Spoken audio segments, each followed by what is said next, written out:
अस्सलाम वालेकुम, this is Mujibur Rahman. आज हम रिमेनिंग जो MCQs थे प्रीवियस वीडियो के, वो आज हम कंप्लीट करने वाले हैं। And these MCQs are related with the educational philosophies in the form of MCQs collected from the past papers. तो ये आज का वीडियो फिर जो रिमेनिंग 50 MCQs थे उस पे हम MCQs से रिलेटेड डिस्कशन करेंगे एंड देन MCQs हम सॉल्व करेंगे। लेकिन इससे पहले कि हम MCQs सॉल्व करें, I would request you to listen these about these philosophies attentively so that you can attempt the MCQs later very well. क्योंकि जब तक आप इनिशियल एक्सप्लेनेशन नहीं सुनेंगे तो हो सकता है कि आपको MCQs सॉल्व करने में प्रॉब्लम हो। एंड आई एम श्योर अगर आप अच्छे तरीके से सुन लें इनिशियली तो जो बकाया MCQs आएंगे आगे चल के 50 MCQs जो बेस्ड हैं फ़िलासफ़ीज़ पे, वो आप आराम से ख़ुद ही से हल कर लेंगे। तो let us go for our first slide. यहाँ पे आप देख सकते हैं मैंने थोड़ी सी एक्सप्लेनेशन रखी है जो 4 मेन फ़िलासफ़ीज़ हैं इन द फील्ड ऑफ एजुकेशन, जिसमें आइडियलिज़म, रियलिज़म, प्रैग्मेटिज़म एंड Existentialism आ रहा है। And these are also called the word philosophies. And in philosophies का लिंक दूसरी फ़िलासफ़ीज़ के साथ भी हैं क्योंकि ये कभी एजुकेशनल फ़िलासफ़ीज़ के कैटेगरी में इंक्लूड होती हैं तो कभी वर्ड फ़िलासफ़ीज़ के कैटेगरीज़ में इंक्लूड होती हैं। लेकिन यहाँ पे आप देख सकते हैं in the first picture of the slide, यहाँ पे 4 मेन फ़िलासफ़ीज़ हैं लाइक आइडियलिज़म, रियलिज़म, प्रैग्मेटिज़म एंड एग्जिस्टेंशलिज़म। तो जो आइडियलिज़म है हमने पहले भी डिस्कस किया था, जो प्लेटो ने इंट्रोड्यूस करवाई थी। ये डिपेंड करती हैं आपके बिलीफ पे। और realism is much more related to feelings like how do you feel on the ground. And pragmatism deal करती हैं एक्सपीरियंशियल लर्निंग से, आपके एक्सपीरियंसेस से। And then the fourth is existentialism जो डिपेंड करती हैं आपके चॉइस पे कि आप अपनी फ्रीडम की चॉइस किस तरह करते हैं।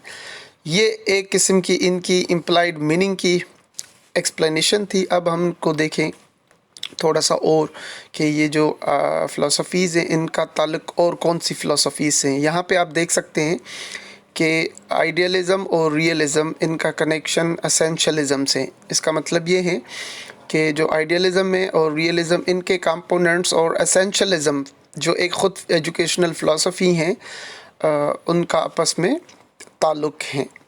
एंड देन वी हैव पर्नियलिज़म जो रियलिज़म से रिलेटेड हैं। देन वी हैव प्रैग्मेटिज़म जो प्रोग्रेसिविज़म से रिलेटेड हैं एंड रिकन्स्ट्रक्शनिज़म से रिलेटेड हैं। एंड देन वी हैव एग्जिस्टेंशलिज़म जो अगेन रिकन्स्ट्रक्शन और कंस्ट्रक्शन से रिलेटेड हैं। तो ये सारी फ़िलासफ़ीज़ के जो मेन कंपोनेंट्स हैं वो ओवरलैपिंग हैं और इनका बहुत गहरा ताल्लुक़ है आपस में। अब हम इनको थोड़ा सा और डिटेल में एक्सप्लेन करते हैं। Like let us see here you can see 2 main slides on a one master slide like यहाँ पे जो पहली पिक्चर है तो मैंने यहाँ पे लिखा है फ़िलासफ़ी सपोर्टर मीनिंग। ये इसलिए कि यहाँ पे मे भी कुछ बिगनर्स हों, न्यू लर्नर्स हों, B.ed M.ed के स्टूडेंट्स हों, तो उनको भी थोड़ा सा पता चल जाए कि ये फ़िलासफ़ीज़ का ओरिजिनेटर सपोर्टर कौन है इनिशियली एंड देन इनकी मीनिंग्स क्या हैं। तो आप यहाँ पे देख सकते हैं फर्स्ट पिक्चर में आइडियलिज़म जो इनिशिएट की थी प्लेटो ने। एंड इसकी मीनिंग ये है ideas are important than materials, यानी कि आइडियलिज़म में हमारा फोकस आइडियाज़ पे होता है ना कि मटीरियल वर्ड पे। एंड देन रियलिज्म, ये सपोर्टर हैं इसका एरिस्टोटल, एंड यू नो जिसकी मीनिंग ये है फैक्ट्स एंड रियलिटीज़ कॉन्टेक्चुअल। इसका मतलब ये है कि आइडियाज़ फाइनल नहीं है, बल्कि जो मटेरियल वर्ड हैं कॉन्टेक्स्ट में वही सब कुछ है, वही असल रियलिटी है। देन देयर इज़ प्रैग्मेटिज्म, जो जॉन डेवी ने इंट्रोड्यूस करवाई, जिसका मतलब ये है कि reality is changing continuously. And then we have existentialism, जो इंट्रोड्यूस करवाई थी सोरेन कार्कगार्ड ने, जिसका मतलब ये है कि फ्री विल टू लिव, यहाँ हर किसी को फ्री चॉइस होनी चाहिए अपनी आज़ादी से जीने की।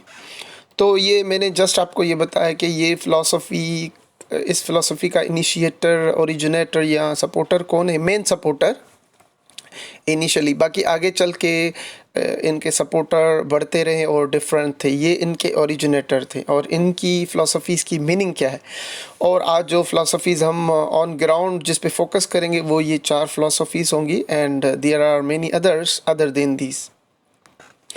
यहाँ पे आपको एक छोटी सी पिक्चर नज़र आ रही है, this is the second picture other than we discussed. यहाँ पे आप इनका कंपैरेटिव एनालिसिस देख सकते हैं। तो यहाँ पे जो कॉलम्स दिए गए हैं, उसमें सबसे पहले कॉलम कैटेगरी का है, देन ट्रेडिशनल, देन कंटेम्प्रेरी।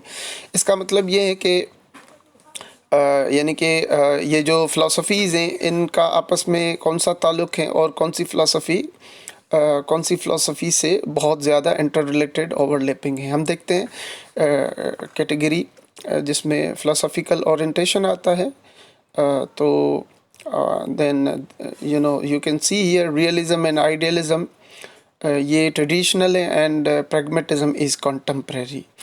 तो अब जो रियलिज्म और आइडियलिज्म है, इनकी ओवरऑल जो ओरिएंटेशन है वो ट्रेडिशनल है, यानी these are old, and pragmatism and reconstructivism and progressivism are new philosophies जो आज के दौर के लिहाज से मैच होती हैं।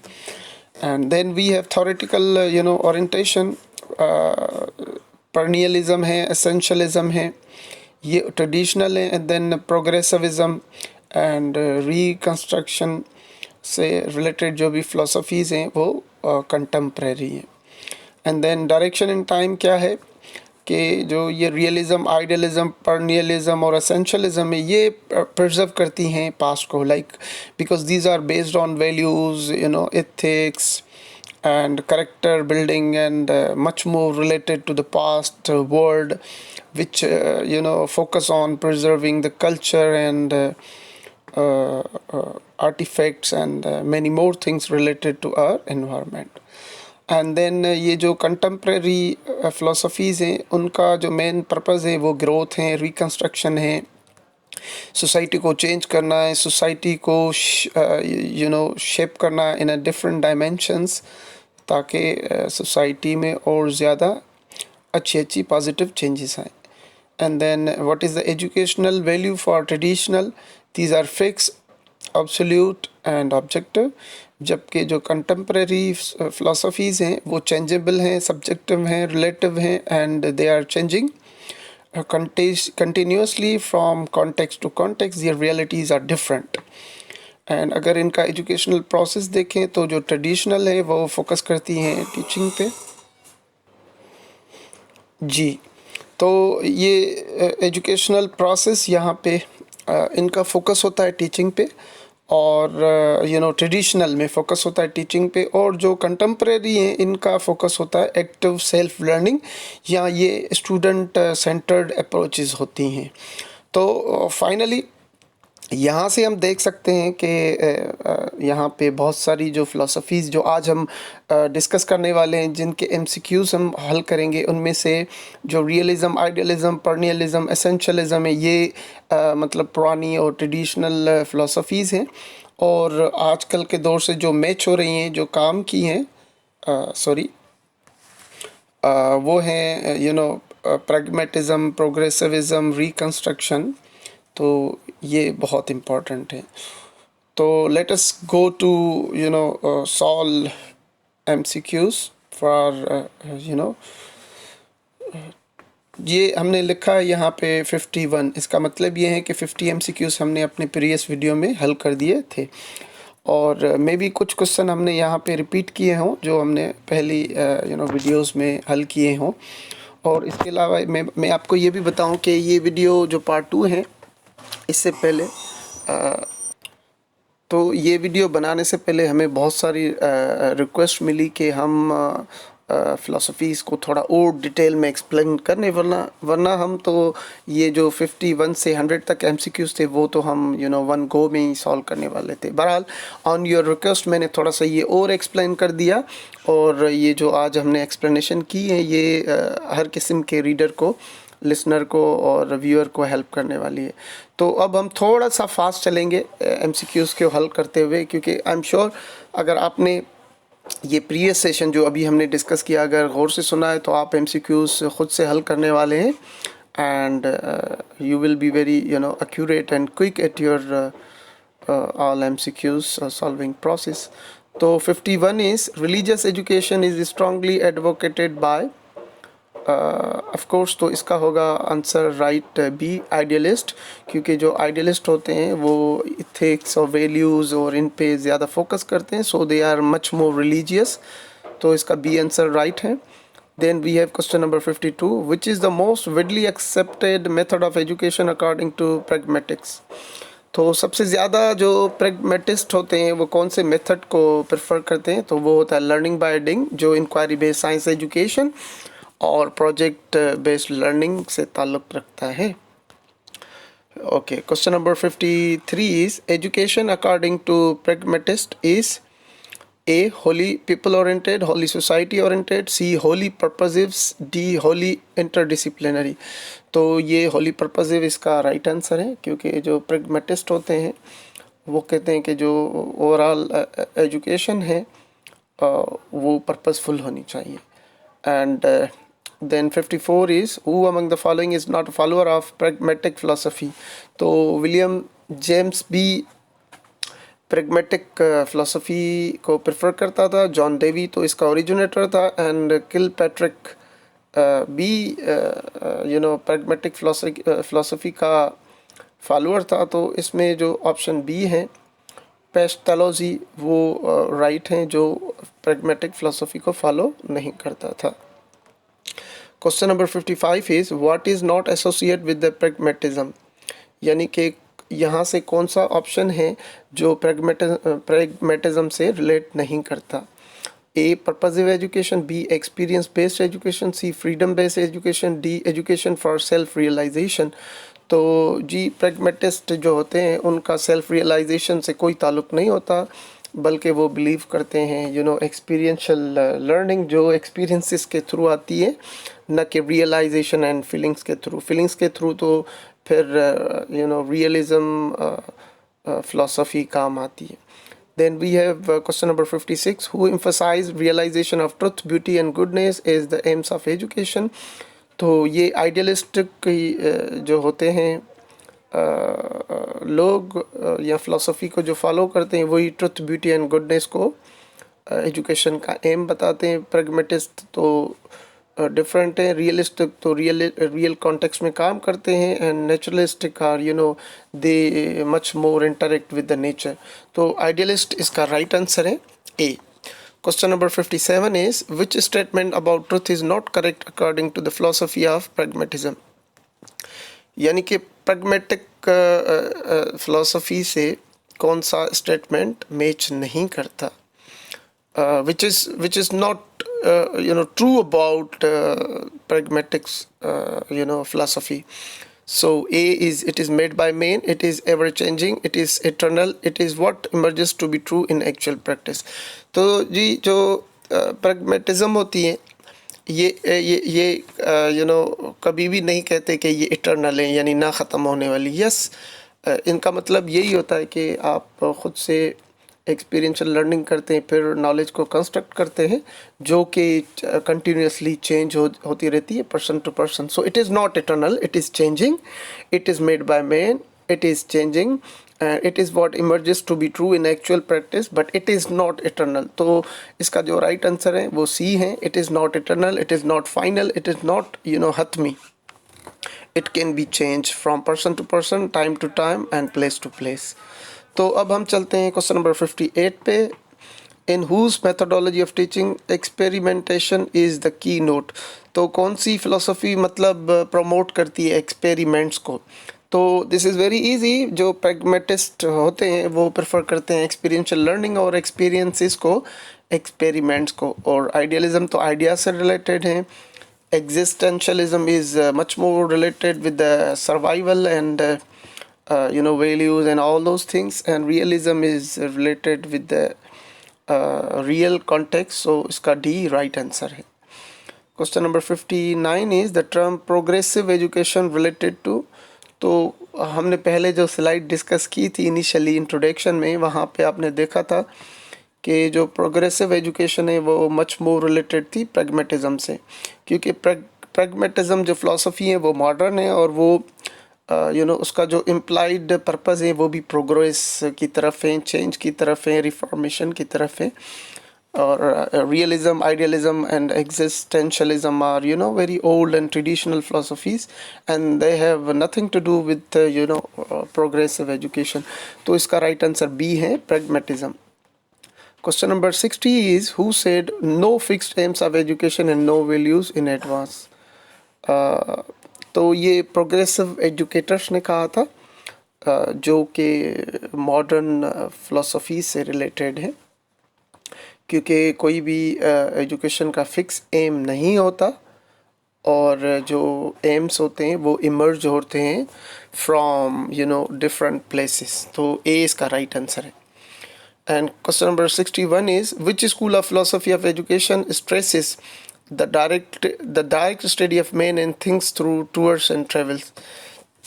यानी वो कौन सी किस्म की फील्ड है जो फोकस करती हैं कि हम चीज़ें टूर्स और ट्रैवल के थ्रू सीखें. तो ऑफ कोर्स वो सोशल रियलिज़म है, क्योंकि जब हम सोशल इंटरेक्शन करते हैं और नेटवर्किंग बनती है तो हम बहुत ज़्यादा सीखते हैं, जो एक एक्सपीरियंशियल लर्निंग का भी टाइप है. Idealism is not related with this, and existentialism is totally different, and Marxism is related with the some kind of ideal philosophy, like talking about some inequality and injustice. Okay, question number 62 is which school believes that all knowledge comes through the senses. यानी वो कौन सी philosophy है जो कहती है कि सारी knowledge senses के थ्रू आती है. तो वो है सेंस रियलिज्म. तो ये बहुत आसान इसका आंसर है, क्योंकि यहाँ पे जो सेंस से रिलेटेड आंसर है वो भी एक ही ऑप्शन बी में आ रहा है. तो ये इसका राइट आंसर है. Then we have question number 63. Which school raise the slogan things as they are and as they are likely to be encountered in life rather than words. तो ये जो ओरिएंटेशन है ये रियलिस्ट का है. And question number 64 is Huxley pleaded for the introduction of a complete and thorough scientific culture into school. He is claimed to be a realist. यानी ये जो Huxley था, तो इसका मतलब ये है कि ये जो Huxley था इन्होंने कहा था कि जो ये साइंटिफिक कल्चर है ये स्कूल्स में होना चाहिए, और ये जो अप्रोच है ये एक रियलिस्ट की हो सकती है. And then question number 65 is realism in education was born out of. यानी रियलिज्म कहाँ से इनिशिएट हुई, स्टार्ट हुई. तो इसका राइट आंसर है C, a cleavage between the work of the schools and the life of world outside that occurred during 19th century. मतलब ये जो 19th सेंचुरी में जो लोग काम कर रहे थे, काम और स्कूल्स के बीच में जो लाइफ थी वहाँ से ये जनरेट हुआ है रियलिज्म का concept. And renaissance is totally different field. And religious movement तो 17th सेंचुरी में थी, and D generation of humanism after renaissance are different from these realism related philosophies. Question number 66 is which of the following is not criticised by realism in education, यानी कि realism philosophy को जो लोग follow करते हैं उन्होंने कौन सी चीज़ पे क्रिटिसाइज नहीं किया।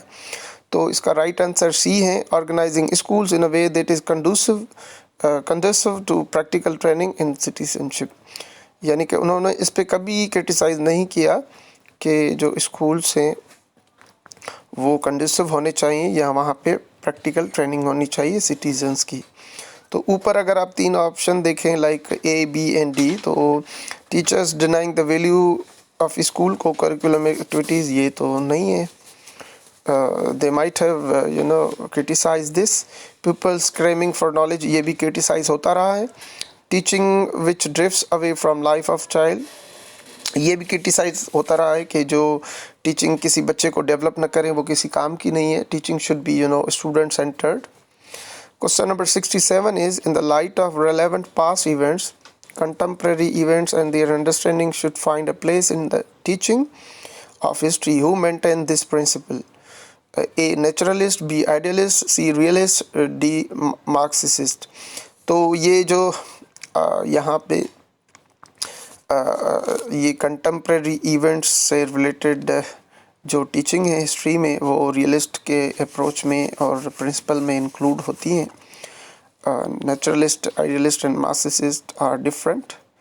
Question number 68 is the most important thing to keep in mind for a teacher according to realism in education is, यानी जो टीचर को सबसे ज़्यादा फोकस करनी चाहिए बात in the terms of realism philosophy वो कौन सी है? वो है जी the value and significance of what is taught, यानी कि एक रियलिस्ट जो फिलोसोफर होता है या उसका फॉलोअर होता है वो वैल्यूज़ पे बहुत ज़्यादा फोकस करता है, न कि मेथड ऑफ टीचिंग पे, नेचर ऑफ चाइल्ड पे या organisation of content to be taught. तो बी इसका राइट आंसर है। Question number 69 is which school of philosophy very strongly advocates that education should be vocational in character, यानी कि कौन सी philosophy है जो कहती है कि एजुकेशन वोकेशनल करेक्टर पे डिपेंड करे। तो वो भी रियलिज़म है, क्योंकि जो रियलिज़म के फॉलोअर होते हैं वो कहते हैं कि चीज़ें कॉन्टेक्चुअल और फैक्चुअल होनी चाहिए, जो फैक्ट्स कॉन्टेक्स्ट से आते हैं, और जो एजुकेशन डिपेंड करती है skill development and vocational orientation पे। तो बाकी जो ऑप्शंस हैं तीन वो इससे मैच नहीं करते। C is right answer. Question number 70 is which is not an aspect of mind according to realist theory of knowing, यानी कि जो रियलिस्ट हैं उनसे कौन सा जो नीचे वाला एस्पेक्ट है वो माइंड से ताल्लुक़ नहीं रखता, क्योंकि जब भी हम माइंड की बात करेंगे तो वहाँ पे मतलब we will talk about thinking, either it is simple thinking or critical thinking, analytical thinking, cognitive domains and like that. जो माइंड से रिलेटेड नहीं है ऑफ कोर्स वो तो फिर बिहेवियर ही होता है। तो इसका राइट आंसर भी सी है, behaviour, awareness, consciousness and processing of awareness तो फिर माइंड से रिलेटेड है, कॉग्निटिव डोमेन से रिलेटेड है। सो सी इज़ द राइट आंसर। अब हम जा रहे हैं क्वेश्चन 71 पे। Who believe that objects have a reality independent of mental phenomena, यानी ये किसने कहा था कि जो ऑब्जेक्ट्स होते हैं वो कनेक्टेड होते हैं माइंड से, या जो माइंड से हम सोचते हैं वो सही नहीं होता, बल्कि जो मटेरियल से हम देखते हैं जो चीज़ें वो ही सही होती हैं। तो ये रियलिस्टिक अप्रोच है कि जो मटीरियलिस्टिक हैं, जो हम देख सकते हैं, जो हम टच कर सकते हैं, जो हम एक्सपीरियंस कर सकते हैं, वही चीज़ें सही हैं। जबकि जो आइडियलिस्ट थे वो तो सिर्फ imaginary world and world of ideas पे बिलीव करते थे। तो बी इसका राइट आंसर है। And then question number 72 is Marxist educational philosophy is closer to, sorry यहाँ पे आंसर टिक नहीं हुआ, लेकिन जो मार्क्सिज्म है उसका ताल्लुक तो आइडियलिज्म से है and they are a bit related to realism, लेकिन जो Marxist, like Karl Marx, he always discuss about inequality, injustice, and marginalized, people and like that. तो ये idealistic किस्म के लोग होते हैं, लाइक जो इस फिलोसफी को फॉलो करते हैं, वो कहते हैं कि इक्वलिटी होनी चाहिए, इनजस्टिस नहीं होनी चाहिए, रिसोर्सेज की इक्वल डिस्ट्रीब्यूशन हो, लाइक कोई भी अमीर और गरीब में कोई फ़र्क ना हो, there should not be any status quo. तो ये इसका राइट आंसर ए होना चाहिए, आइडियलिस्ट, जबकि ये रियलिस्टिक भी होते हैं। बहरहाल आई थिंक इसका right answer more probably idealist है, क्योंकि ये लोग क्रिटिकल डिस्कोर्स पे बिलीव करते हैं and they go for critic, so these are radical and idealist people. So अगर आपको भी लगे कि कोई अगर इन दोनों में से कोई मैच हो रहा है आंसर, तो आप भी हमें कमेंट बॉक्स में बता दें if you think so. So we go for question number 73. Which among the following statements is not a characteristics of Marxism? यानी कि नीचे दिए गए जो 4 ऑप्शन हैं उनमें से कौन सा मार्क्सिज्म से रिलेटेड नहीं है। तो यहाँ पे ऑप्शन ए है, it presupposes a reality independent of men's mind, its educational philosophy is essentially materialistic. C, its major objective is the development of child's personality. D, it asserts that physical environment can definitely change the nature of the child. तो इसका right answer C है कि इस development of child's personality, जो कि जो idealist होते हैं उनका पर्पस नहीं होता। तो C is right answer. Question number 74. Which school of philosophy of education regrets dualism between cultural and vocational curriculum? यानी वो कौन सी फिलोसफी है जो कहती है कि जो ड्यूअलिज्म है, यानी दो तरफी जो सोच है कल्चर और वोकेशन में, एक करिकुलम में, वो कौन सी फिलोसफी के लोग उसे पसंद नहीं करते? तो जी वो मार्क्सिज्म है, जो थोड़ा सा टच होता है आइडियलिज्म को भी।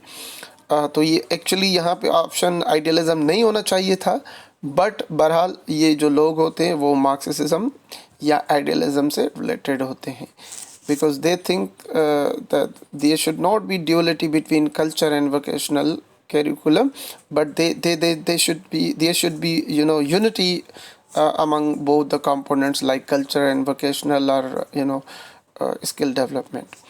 Question number 75 is, which among the following statement is not a characteristics of a Marxism? यानी जो मार्क्सिज्म से कौन सा कैरेक्टरिस्टिक्स मैच नहीं होता? Okay, ये I think this is repeated question. तो हमने अभी डिस्कस किया कि C, यहाँ पे B नहीं होना चाहिए because this is repeated. So इसका जो राइट आंसर है वो C है. Its major objective is the development of child's personality, जो इसका करेक्टरिस्टिक्स नहीं होता। Then question number 76 is, which of the following has been asserted about schools by Marxist educational philosophy? तो उसका यहाँ पे ऑप्शन दिए गए, they should stand above politics, they should they should serve society as a whole, they should function as a deliberate instrument of state policy, they should not be mere weapons in the hands of ruling class. तो इसका right answer है सी, they should function as a deliberate instrument of state policy, यानी कि उनको state policy को support करना चाहिए, and they are very assertive, very positive about this phenomena. Like everybody should support the state, should work as an ambassador of the state, so that the well-being can be assured through all stakeholders on the whole. Question number 77. Which of the following characteristics is a common to pragmatism, naturalism and existentialism? यानी वो कौन सा factor है जो इन तीनों philosophies में common है? तो वो जो फैक्टर कॉमन है यहाँ पे आ रहा है option number B, emphasis on the individual. यानी तीनों का मकसद यही होता है कि इंडिविजुअल को डेवलप किया जाए, उसकी ओवरऑल वेलबींग पे काम किया जाए, जो इन तीनों फिलोसफीज़ का कॉमन फैक्टर है। हाँ, तो ये इसका राइट आंसर है, emphasis on the individual. Question number 78 है, whose is the ultimate concern, what is existence? यानी एग्जिस्टेंस किसका फाइनल गोल या पर्पस ऑब्जेक्टिव होता है? तो ऑफ कोर्स ये तो बहुत ही आसान है, जो एग्जिस्टेंशलिस्ट होते हैं वो ही इस पे फोकस करते हैं. C is the right answer. Question number 79 is, which of the following philosophies held that men in the world feel lonely and anxious, being unsure of their meaning and fearful of their annihilation? यानी वो कौन सी philosophy है जो कहती है कि जो लोग होते हैं वो बहुत घबराते हैं, या उनको ख्याल होता है या उनको डर होता है कि वो कहीं अकेले ना हो जाए? तो वो एग्जिस्टेंशलिज्म के कैटेगरी में आता है, क्योंकि this is more much related with the survival of the people, and you know we always quote here the survival for the fittest. Question number 80 is, according to existentialist, the essence of existence means, यानी जो ये existentialist होते हैं उनके पास existence का क्या concept होता है, क्या मेन पर्पस, क्या मेन ऑब्जेक्टिव होता है? तो C is the right answer. ये tension and contradiction which condition loneliness and anxiety. यानी लोगों को जो टेंशन होते हैं और अपनी माइंड में वो खुद जो लड़ते रहते हैं, उनकी जो मेंटल कंडीशन होती है एंजाइटी और लोनलीनेस की, तो इसका एग्जिस्टेंस का ताल्लुक उससे होता है. यूनिटी विद अल्टीमेट रियलिटी नहीं है. Spiritual good and happiness not related to this question. Continuous growth and development is not the purpose of existentialist, but this category go for pragmatist and some progressive. तो इसका सी right answer है. Question number 81 is, who was the 19th century founder of existentialism? तो 19th century मतलब शुरू में जब ये philosophy existentialist start हुई, तो इसका कौन सपोर्टर था? तो हमने पहली स्लाइड्स डिस्कस की थी, वहाँ पे भी हमने इस फिलोसोफर का नाम लिखा था, सोरेन कारकीगार्ड. तो ये इसका ओरिजिनेटर और फाउंडर हैं. And question number 82 is, who was 20th century existentialist? अच्छा, 19 तो ऊपर हमने देख लिया. अब उसके बाद जो सपोर्टर था इस फिलोसफी का वो कौन था? तो C is the right answer, Jean Paul सर्टरी.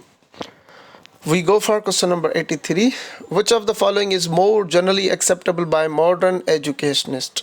यानी यहाँ पे वो कौन सा ऑप्शन है जो मॉडर्न एजुकेशनिस्ट है वो प्रेफर करते हैं, फोकस करते हैं या उसे बहुत ज़्यादा लाइक करते हैं? तो डी इसका राइट आंसर है. Education is bound to have several aims since it concerns are several such as individual, society, family, nation and so on. इसका मतलब ये है कि education is having a broad sense which is interdisciplinary, जिसके बहुत सारे AIIMS हैं, objectives हैं, और वो बहुत ब्रॉड पर्सपेक्टिव में काम करती हैं. And question number 84 is, what is development of human potentialities in education? यानी कि ह्यूमन पोटेंशियलिटी, जो ह्यूमन कैपेबिलिटी है उसे प्रमोट करने को हम क्या कहते हैं? तो ह्यूमन का मतलब यहाँ पे इंडिविजुअल है. ये इंडिविजुअल एम होता है जहाँ पे हम ह्यूमन कैपेसिटी बिल्डिंग करते हैं. बी सोशल एम नहीं हो सकता, individual as well as social aim नहीं हो सकता, स्पेसिफिक एम यहाँ मैच नहीं हो रहा. A is the right answer. Question number 85 is, what is development of social sense and cooperation among the individuals through education? यानी इंडिविजुअल में जो हम cooperation and social sense promote करते हैं वो कौन सी फील्ड में आता है? तो ऑफ कोर्स ये सोशल एम है किसी भी एजुकेशन का, जिसमें हम लोगों का सोशल इंटरेक्शन, उनकी कोलैबोरेशन एंड कोलिएशन को प्रमोट करते हैं और ओवरऑल सोशल गैदरिंग को सपोर्ट करते हैं. So B is the right answer. Question number 86. Which among the following is not an acceptable criticism of social aims of education? यानी कि जो social aims हैं education के, कौन सी इनमें से वो उनकी criticism नहीं है? So it is a positive question. Which is the element of social aim of education, which is the support for social aim of education? तो यहाँ पे A right answer है. They are anti-individual. यानी ये गलत हैं. They are never anti-individual, but they support individual and they are moving from individual to group dynamics and group socialization process. तो A इसका right answer है. Question number 87 is, which among the following is not emphasized by the individual aims of education? So this is also,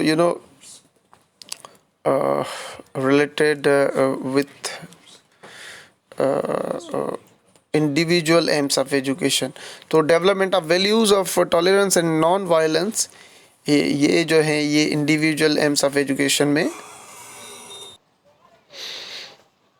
तो ये यानी individual जो AIIMS of education है उसमें focus या एम्फसाइज नहीं होता. And question number 88 is, which of the following statement does not go in favor of the individual aims of education? So this is again repeated, not repeated, but a bit different from the above question. Like उसमें ये है कि कौन सा emphasize नहीं होता individual में, यहाँ पे ये है कि कौन सा फेवर नहीं किया जाता इंडिविजुअल एम्स ऑफ एजुकेशन में. तो इसका राइट आंसर है society is supreme and all individuals are only parts of it. तो ये फेवर में नहीं जाता इंडिविजुअल एजुकेशन के, बल्कि ये है कि जो भी इंडिविजुअल्स हैं वो बहुत इंपॉर्टेंट पार्ट हैं किसी भी सोसाइटी का, और सोसाइटी जो बनती है वो इंडिविजुअल्स का मजमुआ है. तो C is the right answer here. बाकी जो ऊपर वाले तीन ऑप्शन हैं वो पढ़ लें अगर हम. The individual is an asset to the society, ये भी सही है, एसेट होता है, लेकिन इस ऑप्शन से, इस क्वेश्चन से रिलेटेड नहीं है. The society is strong if the individual is strong, of course, क्योंकि सोसाइटी इंडिविजुअल से बनती है. Every individual is unique, development of his potentialities is essential, ये भी ठीक है. बहरहाल these all are in the favor of individual aims of education, and only one option is not in the favor of individual aims of education, which is D. D is the right answer. Okay, अब हम चलते हैं question number 89. Which among the following is the most correct view about social and individual aims of education? यानी यहाँ पे वो कौन सा ऑप्शन है जो सोशल और इंडिविजुअल एम्स ऑफ एजुकेशन दोनों को सपोर्ट करता है. तो D is the right answer here. Individual and social aims are only two sides of the same coin. यानी इंडिविजुअल और सोशल सेम ही है. इंडिविजुअल का अगर डेवलपमेंट होता है तो ओवरऑल वो एक सोसाइटी का ही डेवलपमेंट होता है. ये एक एक what we call these are sides of one coin. These are two sides of one coin. Question number 90 is, which statement is most acceptable to the academicians about bread and butter aim of education? यानी कि जो चार option दिए गए इनमें से अहम option कौन सा है जो ब्रेड एंड बटर यानी जो हम कमाते हैं उससे रिलेटेड है, उस एम ऑफ एजुकेशन फिल होता है, वो कौन सा ऑप्शन है? तो answer D, C is right answer. It is only partly acceptable, यानी कि ऐसी this is not the final aim of education, लेकिन हाँ हम काम भी करते हैं, सर्व भी करते हैं और अपनी सर्वाइवल का भी उसी से गुजारा करते हैं. तो ये पार्टली एक्सेप्टेबल है, which is not accepted wholly solely. Question number 91 is, which of the following does not pertain to intellectual development aim of education? यानी कि कौन सा intellectual development से related नहीं है? तो वो है spiritual development. Spiritual development is different from intellectual development. Cultivation of intelligence, C development of cognitive powers, D training and formation. ये तीनों माइंड से रिलेटेड हैं. तो जो माइंड से रिलेटेड ऑप्शन नहीं है वो स्पिरिचुअल है. Option B is the right answer. Question number 92, preparing the child for future life as an aim of education is preparing child for facing all kinds of emergencies and situation for future life. इसका मतलब ये है कि अगर हम बच्चों को ज़िंदगी के लिए सिखाते हैं तो ये भी एक मकसद है एजुकेशन का, क्योंकि आगे चल के वो बच्चे अपनी रियल लाइफ सिचुएशन में एक्टिव हो जाते हैं और अपने मसाइल इजीली हल कर जाते हैं. So this is one of the biggest aim of education which helps children to solve their problems. Question number 93 is the most effective method of character formation. Character formation का बहुत ही बेहतरीन मेथड कौन सा है? तो वो ये होता है कि आप अच्छे बिहेवियर को रिवॉर्ड दें और करेक्टर्स को मॉडलिंग के थ्रू इम्प्रूव करें. Option D is the right answer. Question number 94 is harmonious development of the child M of education means, यानी कि बहुत ही बेहतरीन जो डेवलपमेंट होता है चाइल्ड का, वो कौन सी एजुकेशन का एम होता है.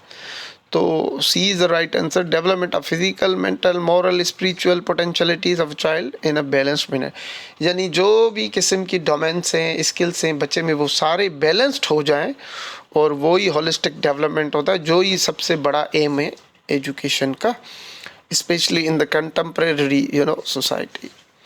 Question number 95 is the social AIIMS of education imply that, मतलब सोशल एम क्या होते हैं एजुकेशन के. The state has to, D, option D is the right one. The state has to give, not to take anything from the individual. इसका मतलब ये होता है कि स्टेट को हर चीज़ मुहैया करनी होती है इंडिविजुअल्स को, क्योंकि स्टेट का ये रिस्पॉन्सिबिलिटी होती है कि इंडिविजुअल्स को एम्पावर करे in terms of their physical, mental, health and hygiene, living and every kind of right. 96 is rigid system of state education is justified on the basis that state, C is the right answer, is right, and bounden duty to mold the citizen to pattern which makes for its own preservation and enhancement. यानी कि किसी भी state में जो rigid system होता है education का, वो सही होता है कि लोगों को एक राइट है कि वो अपने लिए काम करें, पैसे कमाएं, और न बल्कि ये ना हो कि वो किसी भी स्टेट के रिसोर्स को मिसयूज़ करें या करप्शन करें, तो वहाँ पे फिर सिस्टम रिजिड हो जाता है, सख्त हो जाता है.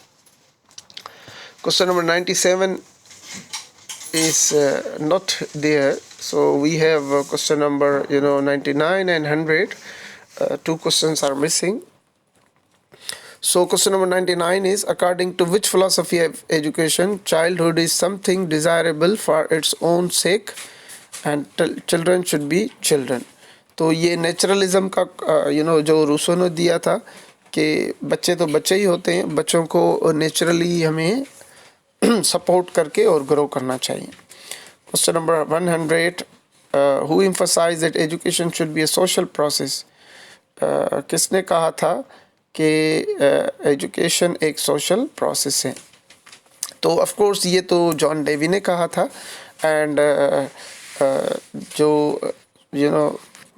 प्रैग्मेटिज्म से रिलेटेड है. अच्छा, मैं आपको एक और बात बताऊं. You can see here, this is question number 91 and 100, and now the question number 97 and 98 will come. The slides are altered, but no matter, we have to learn here. So question number 97 is, social aims of education imply the training of, यानी जो social aims of education होती है वो किस किस्म की training पे believe करती हैं. The individual for the purpose of serving the needs of society, individuals according to their needs, individual according to their capacities, individuals according to facilities. यहाँ पे आंसर हमने टिक नहीं किया, लेकिन हम डिड्यूस कर सकते हैं कि जो सोशल एम होता है एजुकेशन का, वो ऑफ कोर्स ये होता है कि इंडिविजुअल्स को उनकी नीड्स के मुताबिक ही उनकी कैपेसिटी बिल्डिंग हो और उनको प्रमोट किया जाए उनकी फैसिलिटीज़, कैपेबिलिटीज़ एंड कैपेसिटीज़ के मुताबिक. तो यहाँ पे सारे ऑप्शन थोड़े से मिलते जुलते हैं, but I think the right answer here should be कि जो सोशल एम होता है एजुकेशन का, वो ये होता है कि जो इंडिविजुअल का जो सर्विंग नीड्स हैं सोसाइटी के, वो पूरी होनी चाहिए. एंड आई थिंक यहाँ पे समथिंग लाइक इस तरह भी ऑप्शन देना चाहिए था, ऑल ऑफ दीज, क्योंकि ये सारे ही मैचिंग आंसर्स हैं। Individual according to their needs भी हो सकता है, individuals according to their capacities भी हो सकता है, इंडिविजुअल्स अकॉर्डिंग टू फैसिलिटीज़ भी हो सकता है। बहरहाल आई थिंक यहाँ पे जो राइट आंसर है वो है individuals for the purpose of serving the needs of the society. ये एक सोशल एम होता है। A is the right answer. अगर आपको भी लगे कि अगर इसका कोई और राइट आंसर हो सकता है तो काइंडली आप हमें कमेंट बॉक्स में बता दें। तो question number 98 is which is the last question of today's video. What does the individual aim of education imply. यानी कि जो इंडिविजुअल एम ऑफ एजुकेशन है वो उसका मतलब क्या होता है। ऊपर सोशल था, यहाँ पे इंडिविजुअल है। तो ऑप्शंस दिए गए हैं यहाँ पे। Education must secure for everyone the condition under which the individuality is the most completely developed. B it must contribute to the peace and happiness of the whole society. It should have more and more